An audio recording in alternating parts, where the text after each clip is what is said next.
So today I will be doing a tutorial on how to block, stretch, and prepare your embroidery for gluing. This is a really important step. You may be tempted to skip it, but the thing is there are no shortcuts in finishing. If you do not do this, not only will you not like the look of the result, it may not end up fitting your box very well. The thing about a box and a very linear pattern like forget-me-not is that this needs to be perfectly square in the weave and the pattern so that it correctly fits the rectangular spaces of the box. If you don't fully block, square out, and straighten out your linen, you just really won't like where you end up.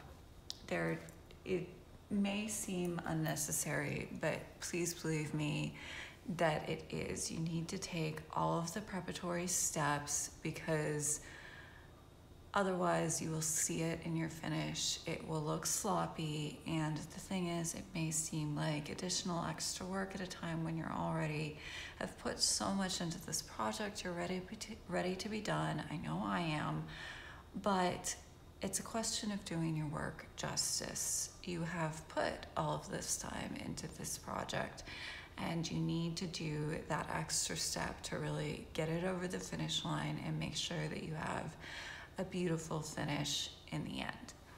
So the first thing you need to do here is color test your linen and your thread.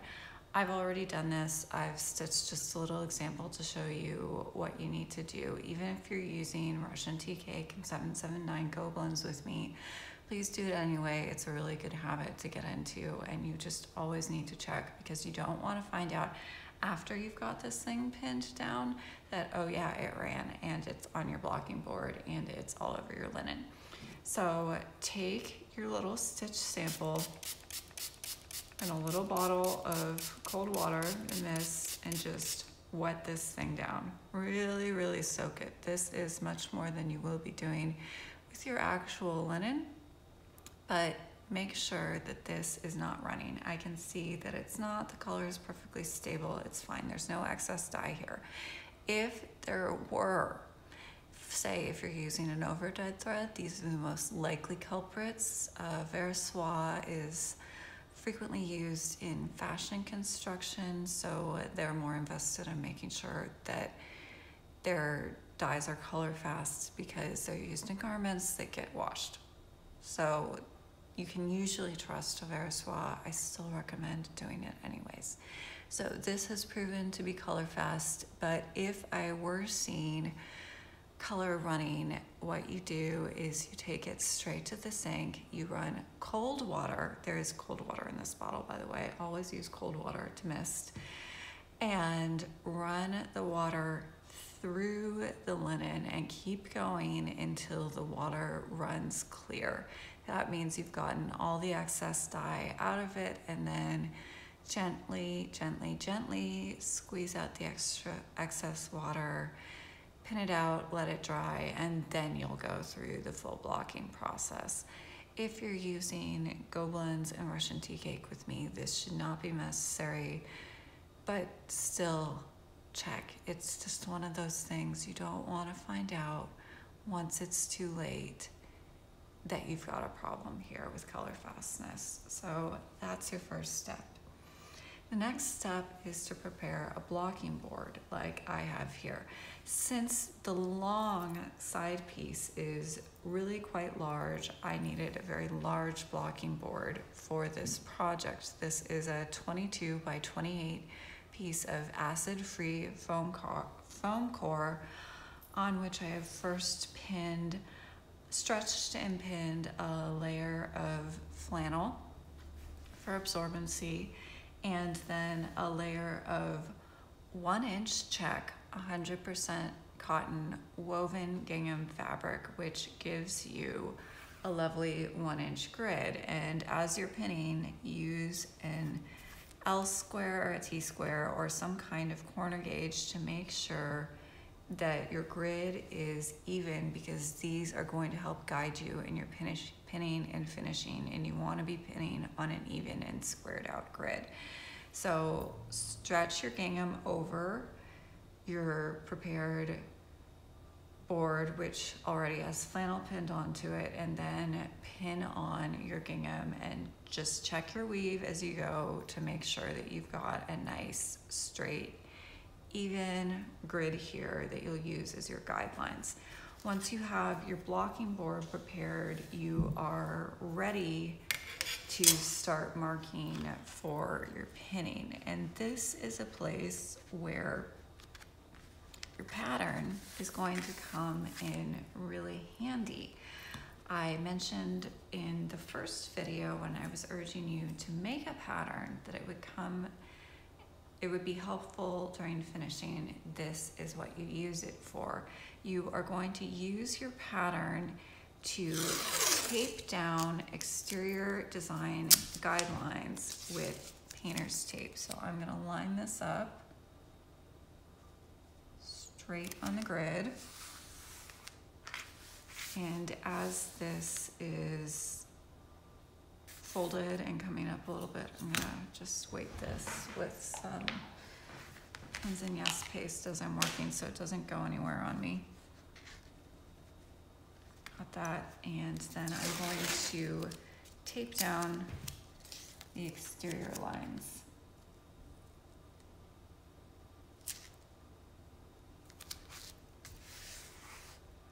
And then these will be, no, that's not quite straight. Just make sure as you go to check that you've got everything really, really square, because this is going to determine the positioning of your final design. So yes, I've checked that's square. I'm gonna go to the bottom. I'm going to move this down here, position it square against this guideline.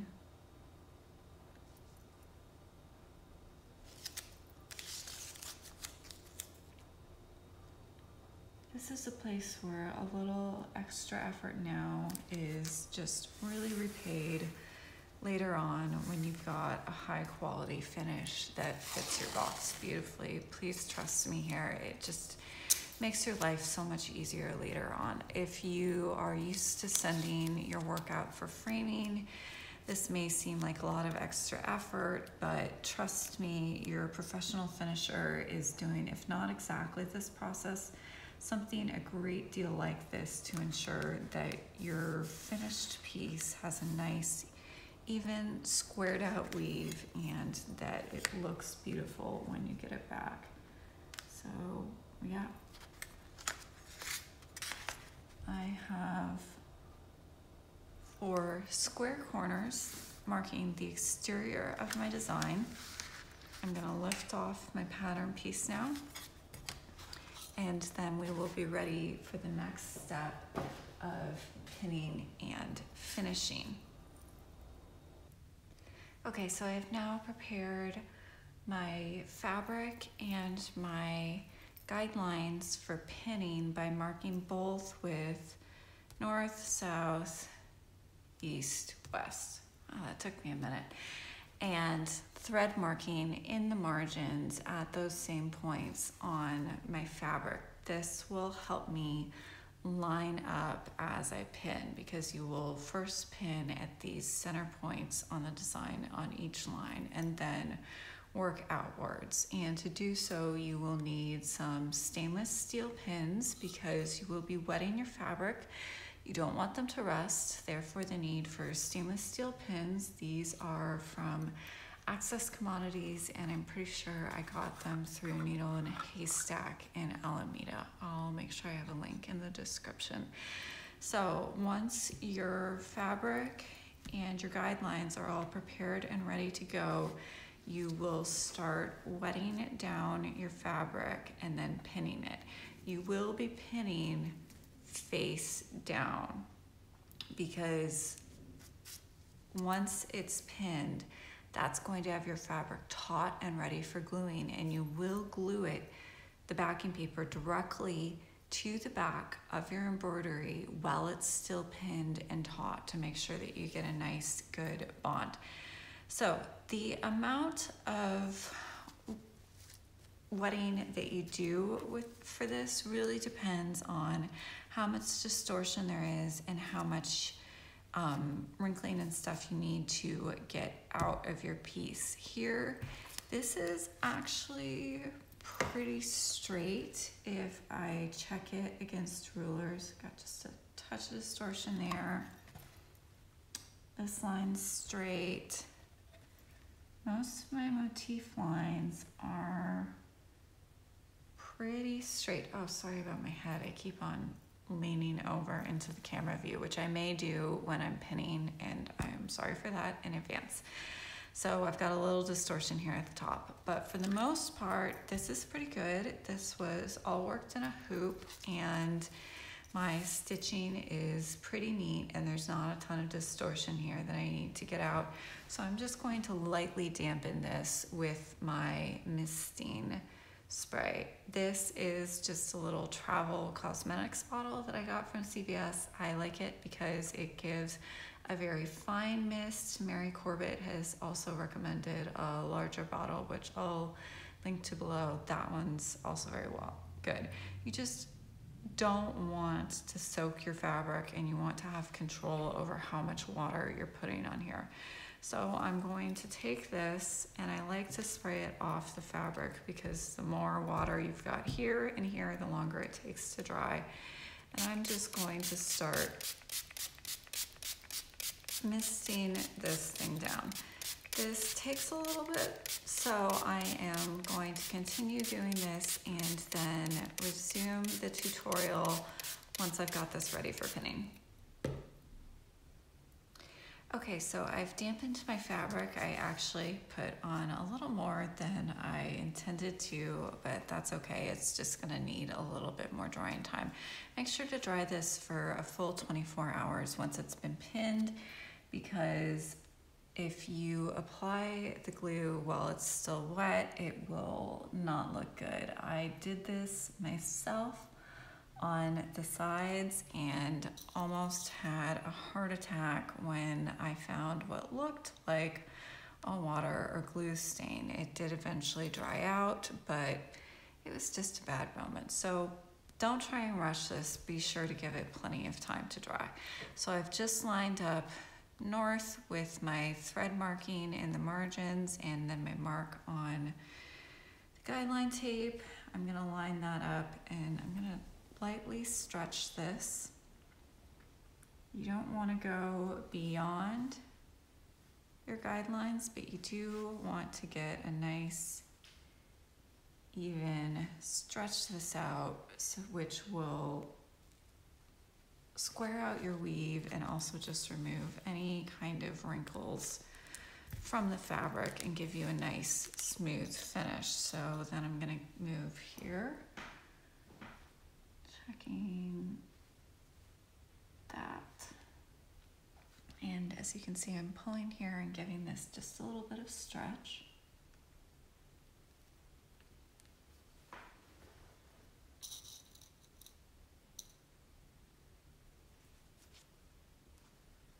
And here. So I'm going to start at the top, and I'm just going to work my way around, stretching, smoothing, and pinning this out, and try and really look at your weave as you go to make sure that your weave is really even, that it's squared out, and that you're getting a nice even squared finish to your design. And I can actually pull that just a little more.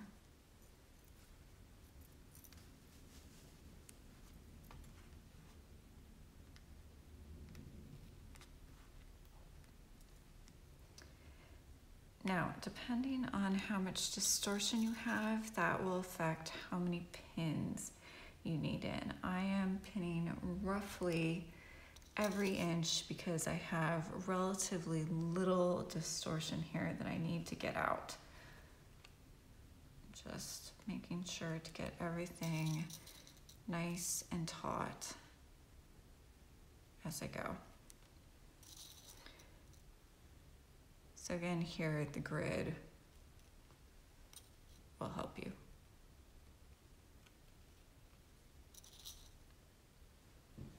I'm going to move to this side.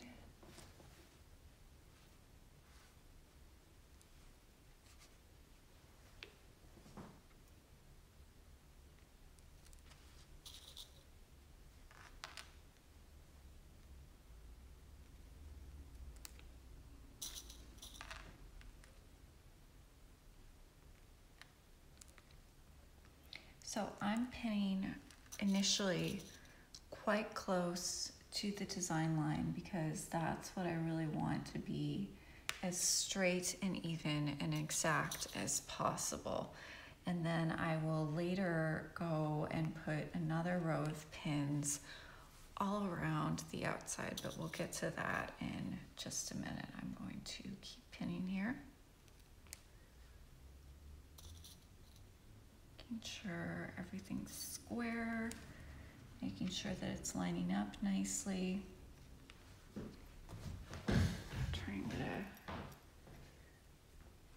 a good look at this and make sure that, yes, that is lining up against the design line. And then I'm going to move to the bottom and keep going.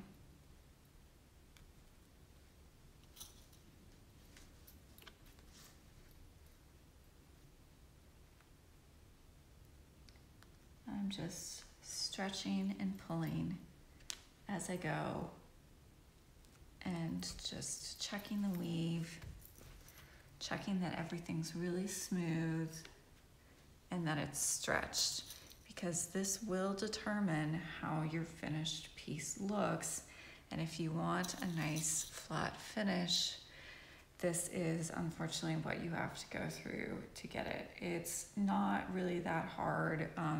It's just a little painstaking. You have to put in the time because there are no shortcuts in finishing however much you might want them to be, however much you might like there to be.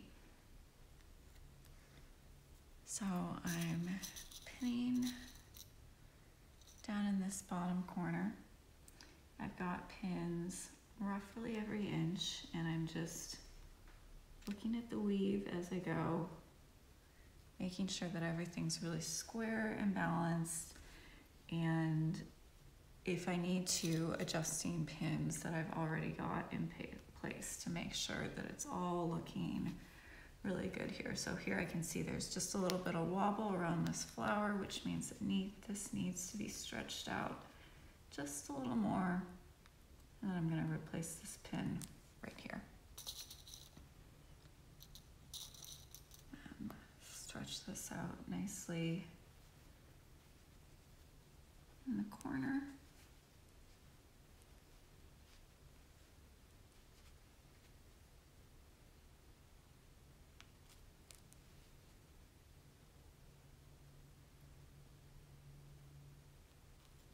Again, I'm always checking the weave as I go, just making sure it looks straight. So I'm going to continue this process and come back to you once I've pinned all the way around the edge. So I have now pinned all the way around the edge of the design, inserting more pins where I saw a need for them and fewer where there was less distortion. And then the last thing I'm going to do here is just check that I haven't pinned beyond the space of my pattern, or that I haven't overstretched the design, which I haven't. This all looks really good. So the last step I'm going to take before I leave this to dry for 24 hours is I'm going to take another row of pins and pin down the edge of this design, the edge of the linen taut. And the reason I'm doing this is to give myself more room for gluing later. Once this is fully dry, I will want to glue on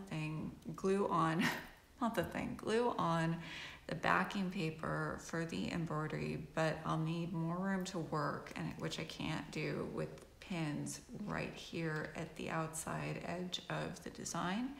So once this is fully dry, taut, and straight, I'll be able to remove my inner row of pins, and then I'll still have a piece that's fully stretched and taut, but I've given myself enough room to work. So I'm going to keep smoothing out and tensioning this linen and do a full second row of pins around the exterior, and then come back to you once I finish that job. So I now have 2 rows of pins, which means that this piece is fully pinned out, and I am going to let this dry for 24 hours before I come back to apply the backing paper. I am going to insert a brief clip at the end of this to show you my finished pinning job on the long side piece, which requires going pretty much to the edge of the blocking board. But basically you will be repeating this process for all 3 pieces of the box: the lid, the long side piece, and the back. Each time wetting it down, pinning it out, making sure everything's nice and square, gluing the backing paper to it, also pinning, letting it dry for 24 hours, and then gluing the backing paper to your embroidery under weights, letting that dry, and then coming back and using the board again for each of the 3 pieces. Finishing really can't be rushed. You have to take your time with it, and just, have another project, a small, that you're working on during the times when things are just sitting around and drying. So that's today's tutorial, and then we'll be back again for the job of gluing backing paper to our prepared embroidery. So we're back with one final note on this project before moving on to the next video. This has now been drying for a couple of hours, and I have found a couple of spots where it's just not quite as stretched as I would like it to be. So I'm going back, I'm checking my work, I'm making sure that everything is drying really flat, really smooth, and really even, and just making sure that everything is where it needs to be, and adjusting pins as necessary. So I would urge you to just go back and check your work a couple of times while it's drying, see if it needs any little adjustments, which I've found that mine does. And then I mentioned earlier that I would insert at the end of this video my footage on the long side piece. I went back and reviewed it, and it's really more suited to the next video on gluing and cutting. So before stretching and blocking your long side piece, please make sure to watch the next tutorial. Other than that, the process is very much the same for all 3 pieces. So that should get you ready to block, and then I will see you next time for gluing your embroidery to backing paper.